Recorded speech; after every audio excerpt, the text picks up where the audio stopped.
I'm going to speak on the topic of growing economic inequity in India. Current social unrest and student protests should be viewed as symptoms of a growing economic inequity. Lack of upward mobility and drastic economic slowdown has only exacerbated existing societal tensions. It is precisely for this reason that we must ensure that the campaign transcends just economics and enters the public conscience. By increasing social spending, changing gendered attitudes towards care work, and ensuring the wealthy pay their share, we could take concrete action towards this goal. Doing so would be critical to resolving not only the glaring inequities of the present, but also the threat of a more unequal future. Lata, a domestic help worker, has to work for 22,000 years to earn the salary that a top tech CEO earns in India. That, my friends, is the true reality of this great nation that we call India. And in this country, where it is clearly written in the constitution that the purpose of the government of this nation is to provide for a more equitable society for every Indian, is it justified that we do nothing to stop this glaring injustice that is still happening in our society? There has been a spike in income inequality in the post reforms period, with wealth concentrated at the top deciles. India has somehow nurtured a widely shared impression that it has a well established statistical system with reliable databases compiled through effective methods of data collection through its network of central agencies and periodic nationwide surveys. However, India is one of the very few countries which does not collect information on income through household surveys. Hence, it has rightly earned the snide remark that India has entered the digital age without any surveys for collecting income data from households. These are some of the many hues of economic inequity that is present in India. For quite some time, consumer expenditure data based on All India Consumer Household Expenditure Surveys by the NSSO served as the proxy for income inequality estimates. However, it is well known that consumption expenditure as a proxy for income would be a gross underestimation of income, especially of the higher income groups. The only other source of household income data is the India Human Development Survey, available since 2005. Though IHDS data does not cover the entire country, the sample size is considered large enough to provide indicative measures of distribution of income. Income inequality gets continuously worse in our country. India's top 1% bag around 73% of the country's wealth. This is what an Oxfam report is saying. In the period between 2006 and 2015, ordinary workers saw their incomes rise by an average of just 2% a year, while billionaire wealth rose almost six times faster. Last year, one billionaire was created every 2 days. This is the biggest increase in the number of billionaires in history, and a whopping 82% of all the wealth generated between the second quarter of 2016 and the corresponding period last year went to the top 1%. There are now 2,043 dollar billionaires worldwide. The wealth of this group increased by $726 billion in just 12 months.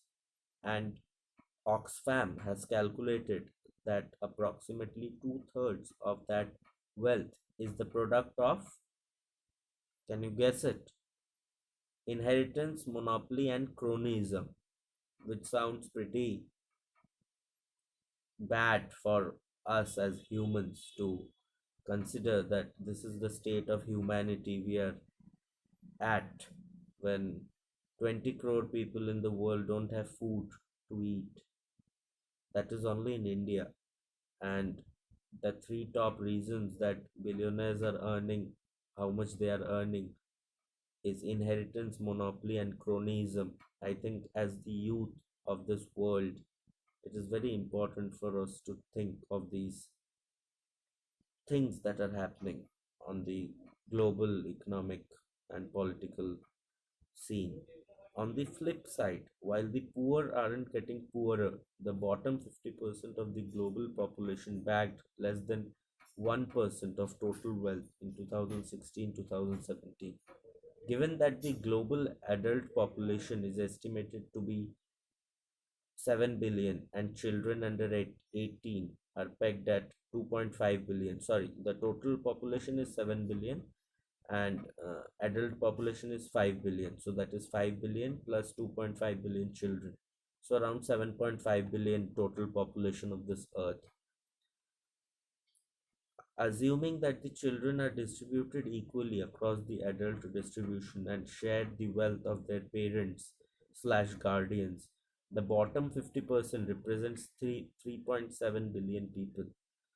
In the period between 2006 and 2015, ordinary workers saw their incomes rise by only an average of 2% a year, while billionaire wealth rose almost 6 times faster. India is no stranger to income inequality. This has been a case that India has been experiencing from a long time. Even before we were colonized, this was a reality that existed in India. So, but after the constitution came into force, it has become our responsibility as citizens of this nation to solve this problem of income inequality. So, what can we do? The growing wealth inequality doesn't bode well for India's future. If it is any indicator, an unequal present implies an exponentially more unequal future. This is particularly worrying for a country of 1.37 billion people. This entrenches within itself some of Indian society's greatest failings. As a society, we were always supposed to be kind to one another, but after colonization and the subsequent Indian independence, there has been something done to this nation which is fundamentally wrong, and we have to work towards solving that. In many ways, India has earned notoriety for its rampant inequality that seems to grow exponentially each year. We now know that only nine of India's billionaires own as much wealth as the bottom 50% of the country's populace, and that this is something which is happening in present day India is particularly worrying. Can you imagine nine people having as much wealth as 75 crore people? That is the sad reality of this nation. Yet, we have seen a lot of discussion around what this means for growth. There is a critical need to understand what this inequality means for the future of today's youth. The youth today are unemployed, and that is a worrying trend for a country. Tomorrow, there might be a situation where we lose the entire demographic dividend, and then I have no idea what this country would do, because it would be a very serious problem where people who are 35, 40, 45 years of age and they don't have jobs, they have no savings, they have no life experiences, they have somehow gotten to that age of 40, 45 years, which would be a reality in a few years of time. People who are 30, 35 right now, 28, so people like that would become old and they would cross over that threshold of what it means to be young and trying to find your first job. And that is really worrying for a nation like ours.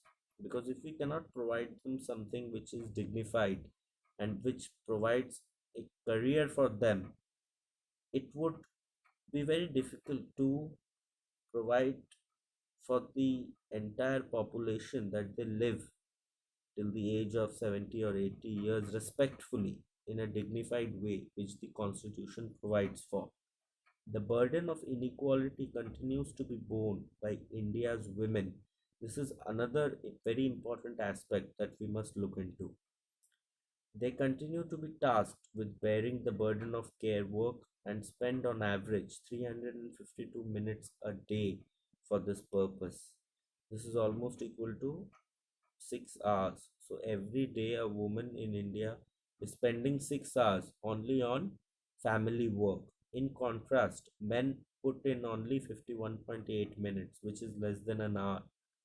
As this report argues, increasing spending on social welfare could drastically reduce this burden.